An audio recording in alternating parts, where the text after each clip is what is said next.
Good Monday morning, Prescott, Arizona. It's Pat Kirkendall filling in for Leza LaChapelle Dandos, who's probably still cruising on the Love Boat. What do you think? Yeah, she's somewhere in Italy in a cruise somewhere. I don't know. She was sending me pictures last week during the show, and it was evening. It was pretty rude. Pretty rude. Oh, it was beautiful. I wonder if Scott's doing some glass business out there. I don't know. That's a heck of a commute. That is a large commute. He might have taken his tools, though, knowing Scott. True. That's there true. There you go. Hey, it's great Monday morning here in beautiful Prescott. The weather's kind of cooling down a little bit, and happy to fill in for Leza. And happy to have on the show today Manuel Lucero, the Museum of Indigenous People Director. I'm getting there. You're getting there. I'm getting a lot closer because I'm reading your shirt. And we've got Patty Azell, who's going to be with us today, and Peaches, her better half. Guide dog. Keeps her headed in the right direction. So it's going to be a great show. The phone lines are open, 928-541-1016. So what happened in Prescott this weekend with you, Patty and Manuel? It was relatively quiet, thank goodness. We need that every now and then. We do. Because we're getting ready to blast off a whole lot of events for all of the holiday season. You know, that's a crazy thing. It's the holiday season. We literally kick it off with the Veterans Day Parade, which I think Michelle was on last week with you. Yeah, definitely. That's November 11th, early in the morning. We'd love to see you there. And you're right. You know, the holiday season just comes on, and, you know, Prescott's, you know, the veteran, we'll just say the veteran capital of Arizona. Then we've got the Prescott Christmas City, and there's just so many great things to do. And, you know, we encourage, you know, a lot of this, we get a lot of out-of-towners that come, but, you know, the locals, if it wasn't for you, we wouldn't be able to do these events and make Prescott the Christmas City. Oh, absolutely. And everybody is so supportive. We appreciate the businesses that help throughout the year, and then especially this time of year, too. Amen. But you know what? We have a lot of best-kept secrets in Prescott that no one knows about. I'll bet you we find out during the show. I bet you will. There you go. And we want to thank the first responders. Thank you so much to our police and fire, our first responders, our ambulances, our doctors, our nurses out there, because without you, Prescott would not be the fine city that it is. So thanks to all of our first responders. Manuel, any great things this weekend? Anything at the museum? Oh, at the museum? No, we did have some our guest artists that pop in every now and again. We're actually gearing up for, typically we would have the Los Muertos celebration. We weren't able to do that this year. We have some historical rehabilitations of the buildings going on that would make the that back parking lot there not accessible for the festival. So we kind of put the kibosh on that for this year. We do have places for people to set up their altars and things like that for Day of the Dead, but we're not doing the big show. We don't have the mariachis and all the stuff like we normally do. Next year. Next year. Well, let's Manuel, let's learn a little bit about you. You were on my show in the afternoon a few weeks Sure. ago, or about 2 months ago. But Yeah. It was just so fascinating because there was things that I didn't know. You know, I've always looked at it being the Smoke Eye Museum and Smoke Eye. And you know what? I'll just be very honest with you. I thought Smoke Eye meant something and that there were Smoke Eye people. Oh, no. Well, there were Smoke Eye people. They just were not Native Americans. So what was their background? They were business folks here in Prescott, white folks, you know, here in Prescott, that in 1921, the world's oldest rodeo was in dire straits financially. They're way in the red, you know, as far as their finances went. And they needed a new way to come up with raising some money. One of them once, when he was 15, saw a Hopi snake dance once, and decided that they would, since they already had the cowboys, you know, with the rodeo, they would do the Indians part. And instead of engaging local tribal people to talking to them about it, they decided to dress up and do it themselves. You know, at that time, you had those wonderful coffee table books by Edward S. Curtis and whatnot with the beautiful sepia-colored pictures of every detail and wrinkle of some old Native woman's face, or, you know, the Navajo folks on their horses kind of riding away in the sunset. And the title of one of those books was called The Vanishing Race. Well, that was kind of the thought process, that Native people were going away, and I guess in their heart of hearts, the Smoke Eye felt that they were really preserving Indian culture, Native culture. But we know today that it's not up to others to preserve someone else's culture. It's up to those people. And if the Hopis say if that goes away, well, then it was meant to go away. One example of that would be the butterfly dance on one of the mesas up there. They just don't have it anymore. Other mesas do carry that on. So, but yeah, the Smoke Eye people formed originally as the Way Out West Players, and that's what they originally called themselves. And were they? And you said they were business people. Were they Yeah. musicians? Were they singers? No, or they're folks here in town, and you know, to get folks to come to town, particularly for that rodeo, this is how you make money here in Prescott. If Right. you're owning a shop downtown, or feed store, or whatever your business might be here in Prescott, you got to have folks coming here spending money. Sure. You're running the hotel, you want them to come stay a few nights. You Right. know? Right. So, in order to raise that money for the rodeo, they put on this show. It was kind of more of an entertaining thing.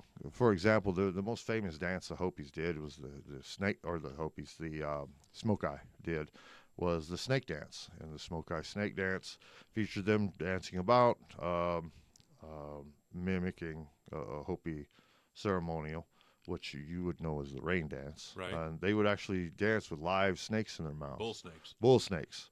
Yeah. The Hopis use any snake. But the Smoke Eye used bull snakes because, they're not venomous. Right. Which is smart.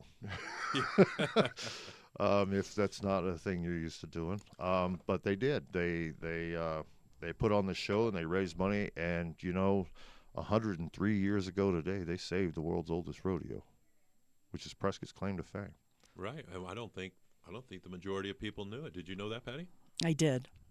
Patty got some old You've been with Smoke the Eye museum ties. a long time. I though. have. There you go. Yeah. But And so, again, back to that. And so, I had the privilege of being on Hopi land last week for a veterans stand down at the Hopi Veterans Community Center. Mm-hmm. And it was phenomenal. I hadn't been up on the reservation in forever, but, still a lot of traditions up there. absolutely. And the people are so friendly, and, they're just good, hardworking, Genuine. genuine people. You go up there quite a bit, Patty. I do. I Yeah. do. Love it up there. Yeah, that's kind of like your home away from home. It is. Nice. Yeah, you were just up there, weren't you, Patty? I was. Came home with some little treats and prizes, didn't you? I should have brought it to show it off. It's gorgeous. What'd you get? What'd you buy? She bought a beautiful spiny oyster necklace that is just amazing. Wow. Amazing. And, I wish you would have wore it because I'm sure the picture doesn't do it any justice. She was showing me a picture of it on her phone earlier. Right. That's and awesome. I was like, wow, that thing is nice. She goes, don't ask why I paid for it. I was like, I can assume. There you go. There you go. So, Manuel, were the Hopis when they saw the Smoke Eye, the white man, doing this? Did it offend them? Their first letter of protest, which is filed in the Library of Congress in Washington, was in 1932, and they asked the Smoke Eye to please stop doing this. And you got to realize that at the time, until the American Indian Religious Freedoms Act was passed in 1978, a lot of the traditional ceremonies that Native people were doing were outlawed. The whole process was kill the Indian, save the man, the boarding schools and all that stuff. So the Hopi felt that, you guys are taking one of our most sacred ceremonies and you're putting a show on with it. Please stop doing that.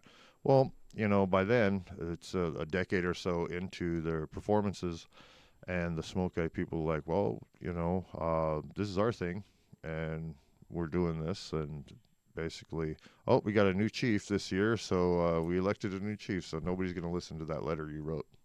Wow. And they continue to do it. And were they still raising money even Oh, in sure. 32 for the rodeo? Oh, you bet. You betcha. And they were doing this at the rodeo ground? Correct. Okay. They put on, it was a really, actually very elaborate production. They had maidens jumping, maidens, finger quotes, jumping off of a cliff or tower, so to speak, and then disappearing underneath the water below. Well, there was a tunnel that was dug underneath, and she'd swim, from the backside and On the emerge rodeo backstage on the rodeo ground. They had underground chambers. They had all kinds of cool stuff going on. It was a big production. It was a big show, and they didn't just go out there and mimic the Hopi snake dance. I mean, from the Acoma to the Zuni, they Aztec and so on and so on. They tried to replicate and reproduce so many various different tribes and ceremonies that were done. It was really a large production and a big deal here in Prescott. At their peak, I believe, around 700 members of the Smoke-Eye people. Very progressive outfit for a fraternal organization. They allowed women in their organization, and back then that was really saying something. The beauty of it is the women made them put bathrooms in the Smoke-Eye Pueblo, which was built in 1931. And that's just right over here, right Ken Lindley Field. Right across the street. Right across, right. The museum itself was built in 1935, and it's all part of a WPA project, putting Americans to work during the Great Depression and whatnot. Right. And, they did a really fine job with it when they built the Pueblo buildings and the museum. We have Pueblo folk who will show up, whether they be Hopi, Zuni, Acoma, Santo Domingo, whatever. Will pull up in front of the museum and get out of their car and go, "Oh, look, a village," because they did a good job. Really? They did. And all of the timber and rock and stone that were that the buildings constructed of were harvested in about 50 miles of here, and in a 50-mile radius. Wow. There's another story about, most of these guys were just, Prescott fellers, and they weren't particularly stonemasons or anything like that. So when they were building the Pueblo building, which is our gathering room where we have lectures and the rug auctions twice a year and so on, the walls started caving in toward themselves. And so these guys went out and stole railroad lines from out towards Skull Valley and then up in Jerome and stuck them in the walls to hold the walls up erect. Well, we thought it was just a story from Wally Warren and from Don Ogden and these other guys that are still hanging around the museum after the Smoke-Eye disbanded and helping us out. Right. And here recently, I was able to nail a grant for some historical rehabilitation. Well, the plaster's coming off the walls and all this stuff. So the contractor's in there, and big chunk of plaster comes down, and lo and behold, there's a stinking railroad line right in the wall. We're like, holy smokes. We took pictures of it and everything. So it is true. It is true. It's absolutely true. And I was like, wow, these old guys wasn't boshing. They really stuck railroad lines in there. Well, you said in 32 the Hopis or the federal government, or no, the Hopis. The Hopis asked them to stop. Right. Did they ever ask them to stop again, or was it just one and Well, done? no, it wasn't a one and done. With Native folks, we work on a lot of things. I say we because Cherokee out of Oklahoma. But we work on what's called Indian time, so we know things, take time to go through. So they didn't right away write another letter like we do today when we want our point across. Or, Get an attorney. No, there was none of that. Yeah. So, but what they did do is eventually started protesting downtown and telling folks, hey, you're not seeing real, genuine ceremonies. This is a show that's not real. So this was down on the courthouse? This was down on the courthouse, and then in front of the fairgrounds as well, of the rodeo grounds. So so you had the Smoke-Eye, the white man, the local business. Who trained them to do the dances and stuff? Did they have somebody from the... At a few points, they did have some cultural advisors, but the thing was their main educator in this was a lady by the name of Katie Corey, who happened to live amongst the Hopi people for 7 years before she moved here to Prescott. Right. And had some of her Hopi friends come here and help build her houses, which are very similar in construction to the museum in the Pueblo. And where was that at? Oh, this is right here in what street is she on again, Patty? Oh, just off of Idlewild. Idlewild, that's right. Heading toward Thumb Butte that way. Mm-hmm. Yeah. And the houses still look... Oh, it's beautiful. It is. Really? I believe there's a couple that lives there. One of them sells CBD, and the other's a photographer. Correct. Jay's Photography. There you go. There you go. Sorry about that, Jay's Photography. I didn't remember the name of your business. Right. Great family, by the way. They are. They're good folks. So she brought some knowledge in. She did. To educate the dancers and the performers. She did. And, said, hey, your costume should look like this. This is the dance steps you should be doing. And lent a bit of authenticity to them. And, of course, there were through the years, all the way up until 1990 was their last dance. There were Hopi folks that would help them out, but a lot of the other cultural dances that they were doing, they found out of books from the Bureau of Ethnology. And I got to tell you, I was looking at the Bureau of Ethnology's tail dance, a description of the tail dance, which is one that I do because I'm a traditional dancer, powwow dancer, and court dancer, sun dancer, all that. And the tail dance is one of the dances I do as a straight dancer. It's a Southern Plains tradition. And we do it out there in Oklahoma. Now, then I was watching a reel-to-reel celluloid film of one of the Smoke Eye replicating this tail dance. And I got to tell you, his outfit was absolutely incorrect. And it was based on what he was getting out of the book of Indian Affairs. Right. And what it was is an illustration was put on the wrong page describing the tail dance. And so what they had was more of a Choctaw, Southeastern Woodlands costume, mixed up with the Southern Plains dance. And then, of course, their song was off and their beat was off and his steps. Well, he looked like he needed a can of WD-40, if you ask me. There you go. Hey, Manuel, we're going to take a break. Good morning, Prescott, and we'll be right back on the Leza LaChapelle Dando Show. We'll be right back.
Back with the Leza LaChapelle Dando Show live on KYCA, 1490 AM.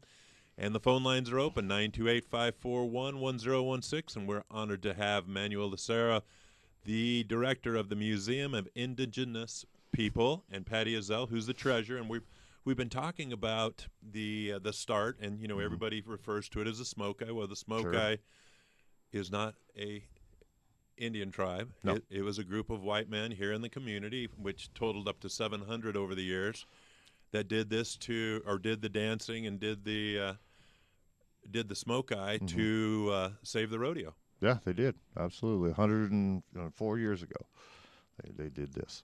Does the Or rodeo 103 still know years that? ago.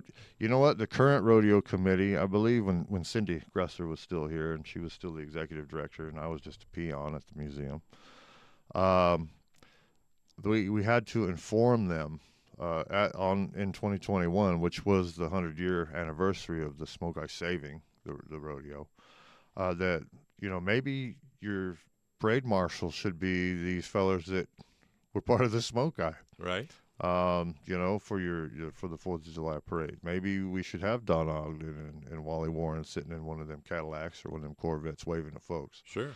And most of them didn't have a clue. Right.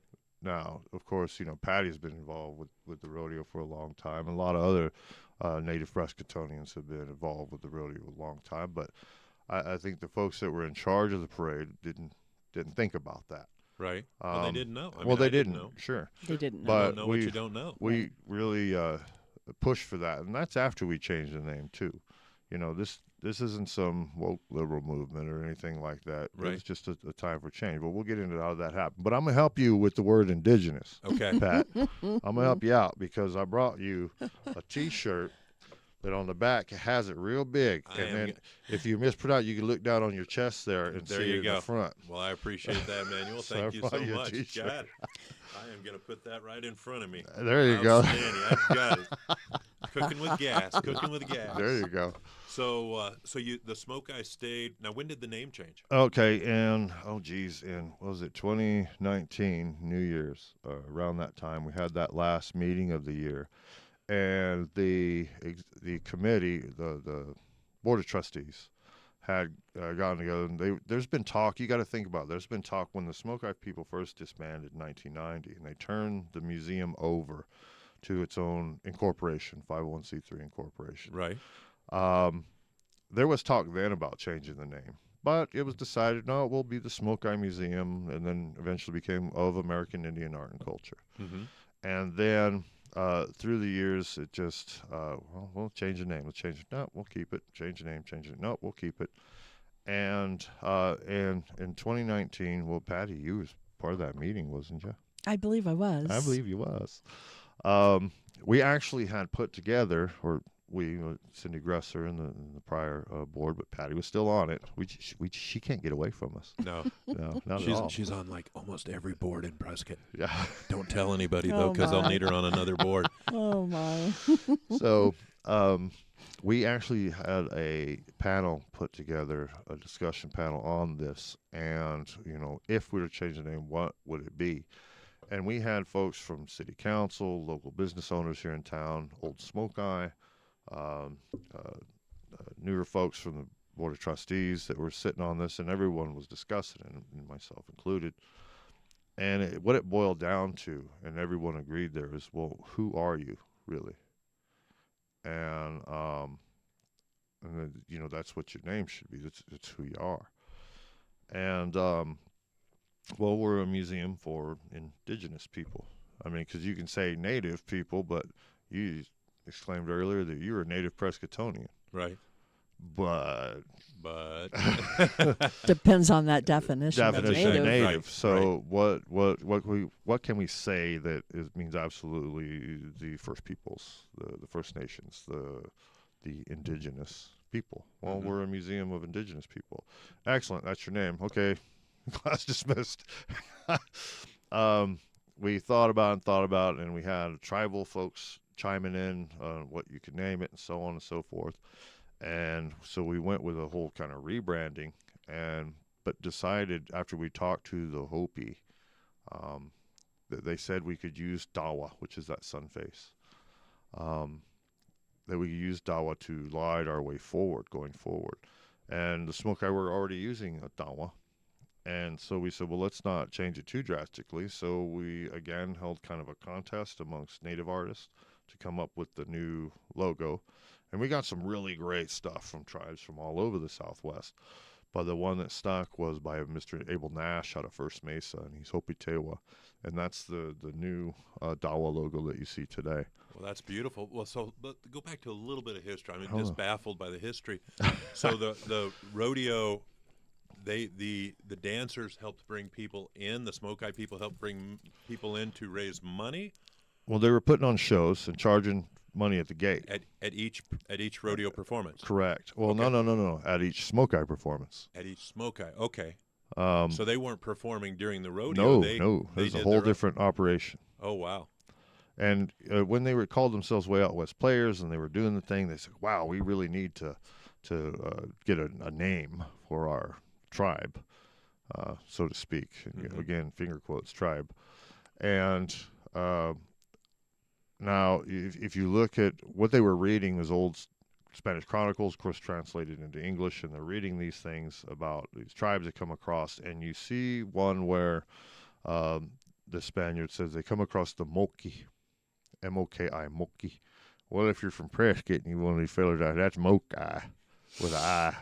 By golly. Rhymes with Smoke Eye. Yeah, that's right. There you And go. then when you got a promotional poster with the snake on it, it's Moki becomes Moki becomes Moki becomes Smoke Eye, and man, that sounds cool. But I there's another story that I heard from an old Smoke Eye feller. Tell you what, We'll we're get going to to that get that when we after the come back. break. We appreciate it, Manuel. Phone lines are still open, 928-541-1016. Good morning, Prescott. We'll be right back with the Live with Leza show.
Hello, Prescott. It's Pat Kirkendall here, filling in for Leza, Live with Leza show. They're out on a cruise. Her and her awesome husband, Scott, and we're with Manuel Lucero and Patty Azell with the Museum of Indigenous. There you you go, almost Getting Scott. nailed it, closer. man. I'm getting closer. Getting better. People. That's it. Man, I would have been a good smoke eye. Smoke Eye's definitely easier to say. I don't know if I could dance, but I It could. just, I could pretend. Yeah, it's definitely easier to say, but the name itself doesn't. It's not significant to any tribe. It was something they kind of made up. But I didn't hear when I was up on Hopi Land. They just talked. Everybody said Hopi Land, and that was the first time I had ever heard Hopi Land. I thought it was a Nations. Hopi. Mhm. Hopi Nations. Yeah, no. And then you got the Navajo Nation. So each one of those tribes up in northern Arizona are nations, right? Correct. There's Okay. all sovereign individual nations with agreements between the United States and those sovereign nations that we used to call treaties. But it's against the UN Geneva Convention to break treaties. So now the government just makes agreements so There they you can go. That works. break them. I think we should put the word out there. If anybody has any affiliation or was part of the Smoke Eye Museum, give us a call at 928-541-1016. It'd be great to hear from the listening audience to Absolutely. know what they have. So you were going to tell a story. Oh yeah. So we talked about before the break how the Smoke Eye got their name. We were talking about how they got their name, and looking at old Spanish chronicles, you would see where they come across the Moki, M-O-K-I. And when you're a feller from here in Prescott and ranching's your business, and by golly, that's Moki. That's the way I spell it. That's how I see it. And so you got a promotional poster for the Smoke Eye People's Dances, and you got Moki or Moki, and then you put an S, and now it's Smoke Eye, and it looks cool and it sounds cool. It would have been kind of weird, smoky. Yeah, it would have. Smoky Only dance. you can prevent forest fires. That's right. But the story I prefer, and which I think is better because I'm a storyteller Right. in nature, and I think is way better, is one of the old Smoke Eye was telling me that once, and I think it was Wally. It was telling Very me, well could have been. Wally Warren, rest his soul.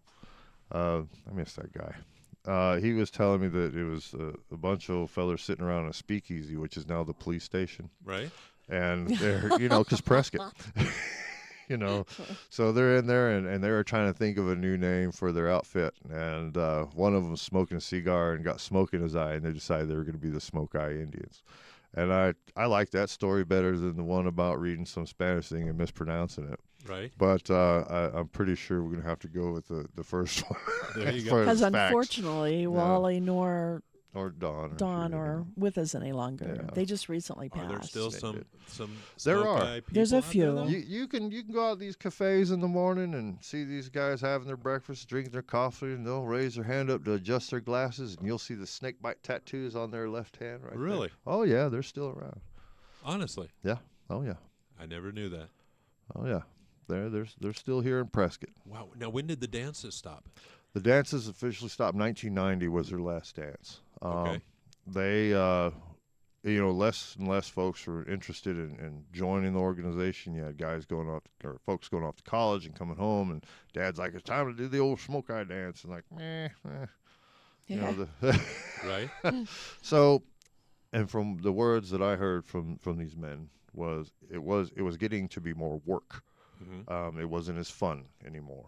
And the last dance, I think 14 of the men missed their little stomp board when they came out of the kiva. The antelope priests come out of the kiva for the snake dance, Right. and they're supposed to stomp on this clapping board, and a bunch of them missed it. It wasn't what it used to be. They didn't put the time and effort in. Well, the time and effort was there, it's just the manpower wasn't. I mean, Right. and as we get older, I know I'm pushing 50 now, and my body don't work the way it used to. Now, was it now all through those years? Was it a big? I mean, were they making money hand over fist, or was Well, it? they Was were- there lean times, or They were, well, there's always lean times. The Right. economy is the economy. But Sure. they were doing all right. They Uh-huh. were doing all right. And they were able to get back to the community. And they gave back to folks up at Hopi and whatnot as well. oh, so they were you sending the money Well, no, they weren't sending the money. They were sending some money. somehow? Okay. They maintained the museum. They which come about because folks were digging things up in their yard. And they'd come up to these Smoke Eye and say, "Here's some Indian stuff." Right. And so the museum, we celebrated the 90th birthday last year. The museum itself has been around for 90 years. 90 years, yeah. 90. Now, did the Yavapai tribe have any affiliation? Not really. They would have Yavapai gals sit out on the steps of the Pueblo building now, which was then the museum, Right. and weave baskets and stuff, and then photo opportunities and so on. Sure. There were things like that going on, but for the most part, they did not. As a matter of fact, we had a bit of we still have a bit of I don't know, bridges to rebuild with the Yavapai people, Right. Well, the tribe in particular, concerning what had happened in the past. Sure. So, and we're working on that. I remember meeting with one of the tribal officials for lunch, and we were talking about, and this is back in 2020, we talked about when the name change happened. And it was, I believe, February, just before we announced the name change. And I said, so we need help with our Yavapai cases, and we'd like more cultural input and so on. And she's like, oh, okay. And I said, so when you coming to visit the museum? She said, when you changing the name? Wow. And I said, Sunday. So we'll see you Monday. Manuel, we're gonna take another break. Sure. We'll be right back and continue on this story live on the Live with Leza show with Pat Kirkendall, Patty Izell, and Manuel Lucero. We'll be right back.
Good morning. It's Pat Kirkendall filling in for Live with Leza. And we've got Manuel from the Museum of people. I am so doggone I close. love it. Patrick, it's I good. gave you a shirt. I know, and but Indigenous. I put my jacket over it. Maybe he'll get it by the last I segment. will. I don't know. I'll get it We'll when we see. get you on next time. But I love it. you brought some really cool things, man. Can you show Yeah. us? So, the cool thing is, I was going to kind of play a little game here. I know it's on the podcast. Maybe we can see people chime in or folks call in, possibly. Right. There's only one of these objects. It's actually accessioned into the museum out of all these artifacts in here. Now, there's beautiful Navajo weavings, Hopi textiles. There is a wonderful necklace that mimics Navajo rugs and matching earrings. The wonderful basket here that's well over 100 years old. That Kachina doll back there, Hopi carving of the wolf. Only one of them is accessioned in the museum. The rest are for sale in our trading post. Are we going to guess? Patty probably knows. I can't play this game. You can't. Come It's on, not Patty. fair. Can I buy a vowel? Can I buy a vowel? There's a big dead giveaway. What do you think it is? My money is on the Kachina just because it's in a case. Well, I was going to unveil that. I was going to take the case off. We do have Kachinas in cases for sale at the trading post, but I don't want to give it away until the end of the segment. All right. Okay. All right. But yeah, So who did the Kachina? So that was done by Roy Fredericks and donated. Whether we do a lot of stuff on commission in the Right. trading post, so people can bring stuff in and say, "Hey, I'd like to sell this beautiful necklace," or "I'd like to, downsize my collection. Here's some Hopi pottery. Here's a Kachina doll. Here's a basket. Here, those kinds of things." Right. And as long as they're vetted to not be prehistoric, Okay. we can sell them, and we can give money to the consignor. It helps the museum. And when we consign, we do it at a 25 to 75% split, 25 to the museum. Right. And I challenge you to find an auction house or anything else that gives you a better deal. No way. So Mr. Fredrickson made Mr. that. Fredrickson made that. How long does that take to make one of those It Kachina dolls? It could take a doll like that. It probably took him anywhere from 9 months to a year. That's a lot of It's hours. carved out of one solid piece of cottonwood root. One piece. Wow. And then, of course, the fur and the feathers and the accoutrement are all added to him to dress him up. You can typically tell a Hopi carving as opposed to a Navajo carving, a Hopi Kachina as opposed to a Navajo carving by the fact he doesn't have one leg off the ground. That's a dead giveaway. Oh, wow.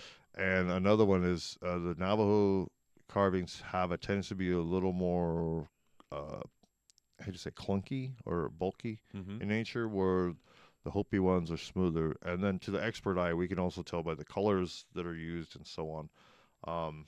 They'll differ with a Navajo carving as opposed to a Hopi Kachina. But don't be upset if you have a Navajo carving that's a Kachina, because if you love it, well, then love it. Right. There's nothing wrong with that. But Hopis like to say, hey, it's not a Kachina unless it's Hopi. So You use Hopi a lot. Are you more familiar with the Hopi more than the Navajo? I've been using Hopi a lot. Actually, I have a lot more Navajo friends than I do Hopi friends, which makes sense because there's a lot more Navajos than there are Hopis. Right. I say that because of the history of the smoke eye and their most famous ceremonial, which is that snake dance. Right. We are very Hopi heavy in there, and I think that had to do with the smoke eye's past and they're establishing the museum and so on. Mm-hmm. Cindy Gresser, my predecessor, Right. she was friends with a lot of Hopi folk. Well, she was friends with a lot of Navajo and Accoman and others too, but she really had an affinity for Hopi folks, and so the museum is that way. Now, if it was me, I'd have my own stuff in there, and it'd be Cherokee stuff. But Sure. we're not. Cherokee folks ain't in the Southwest unless they're transplants like me. There you go. How many Cherokees do you have in How many Cherokees do we have out here? in the local area? Oh, geez. I know for sure that we have 4 for sure. There you go. And me and my kids are 3 of them. Now we do have folks that everybody when you hear the story of my great grandma was a Cherokee princess, I always think, wow, my great grandfather must have really got around. That's a common thought process across the United States, and That's funny. 9 times out of 10 it just ain't true. So the jewelry, is that Hopi? No, that is Navajo. That's Navajo. And Okay. that's done by Miss Serena Charles. She is a award-winning, famous beadwork artist, and she's the one that started this whole thing with seed beads. Each one of those is one little tiny bead, reproducing her mother's Navajo weavings, and then kind of bring them around in a contemporary way to make some really contemporary jewelry with a nice touch and taste of a traditional flair to it. And I like that one because it's very patriotic in colors, a little red, Oh, white, it's blue beautiful. going on. It is. And then the basket? The basket itself is a Tono O'odham basket, I believe, which is Papago, as you would know it. Okay. But Papago means bean eater. So most of the names you know tribes by today are something derogatory their neighbors called them. Eskimo, it means raw fish eater in Aleut. Right. Cherokee means they live in the caves. They're calling us cavemen, Uh-huh. and that's a Choctaw word, Oh, wow. Talangi. So again, a lot of the names you know tribes by today is something naughty their neighbors called them. So the Tono O'odham would have made this, and this is over 100 years old. It's a beautiful Wow. basket. And Now, is that a museum piece? no, we can't give that away just yet, can we?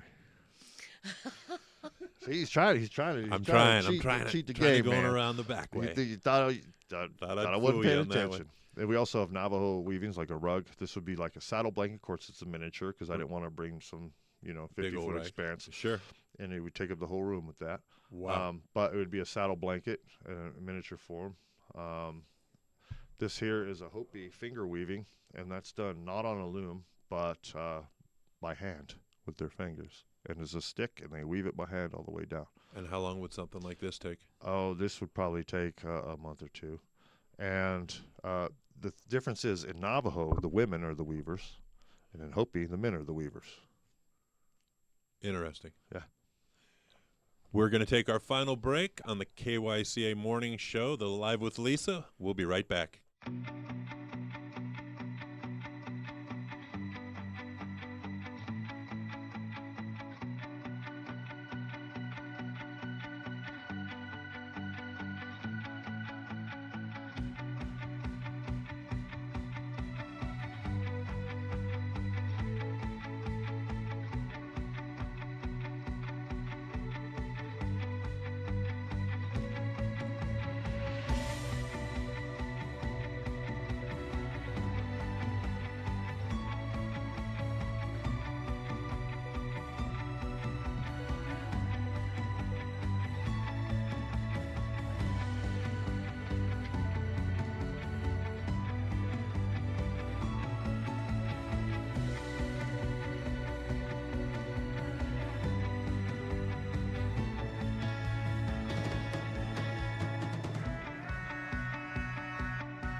And we're back with the final segment of the Live with Lisa show. Pat Kirkendall filling in for Lisa, who is on the Love Boat with her great husband, Scott.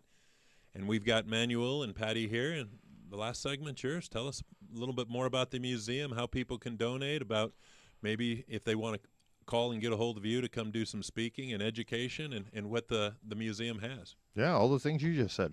There you go. Got it. So, And then some. and then some. But first of all, we were kind of running like a little game or contest to find out which one of these objects I brought was part of the museum in the exhibits, accessioned item, or what you could find for sale in the trading post. The answer is yeah, you can find this 100-plus-year-old basket for sale in the trading post.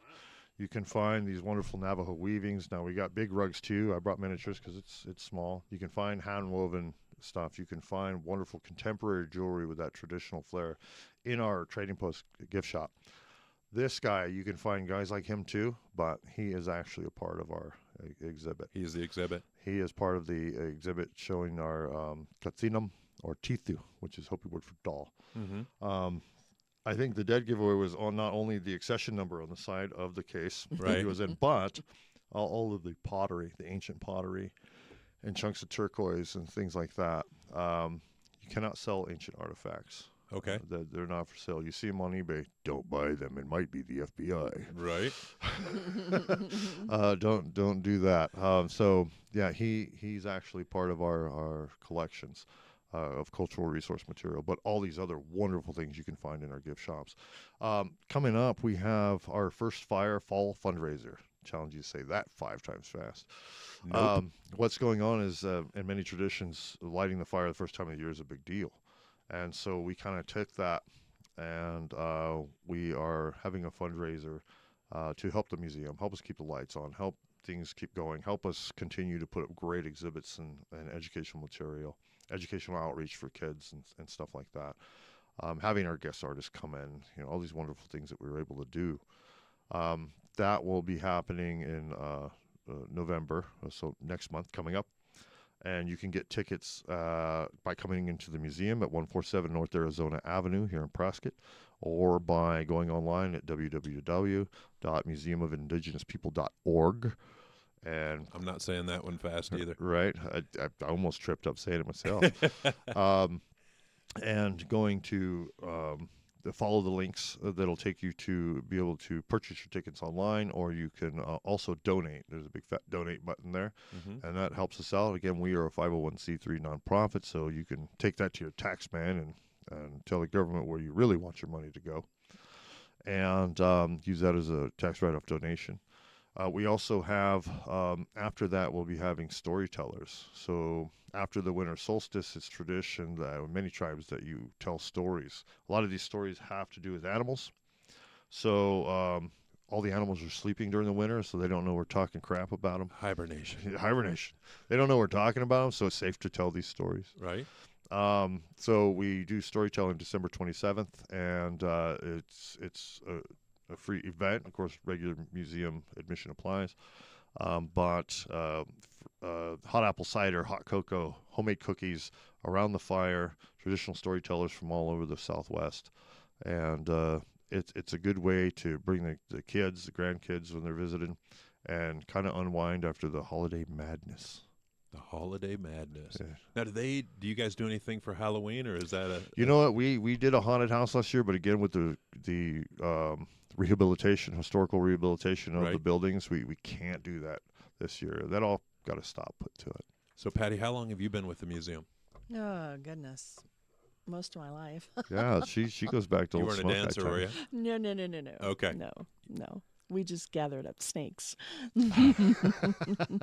Where did you gather up the snakes? Oh, all over Prescott. All over Prescott. Yeah, when they had the call out, that was it. But I've been on the board for 12 or 15 years now. Like 15 years. Okay, Manuel, we've got about 50 seconds. If somebody wanted to reach out to you, and do you do speaking engagements? I do, and absolutely. Show and tells? I'll do speaking engagements, show and tells. I'll come and tell jokes and either make you laugh or piss you off. Right. Yeah, I'd be glad to. You can get a hold of me at 928-910-2453. That's my cell phone. You can call me at the museum at 928-445-1230. And again, the Museum of Indigenous People is located at 147 North Arizona Avenue here in Prescott. Well, Manuel, Patty, thanks for coming today. And, this is great because it's the history that we don't know. It's educating. It's educating. Like I said, I thought the Smoke-Eye was a tribe that did dances and raise money and do stuff, but now you know. Now you know. You got the rest of the story. Yeah, right on. All right. Thanks for coming in. Thank you. Prescott, you have a good day out there. Prepare for the cold weather. Make a difference and be nice.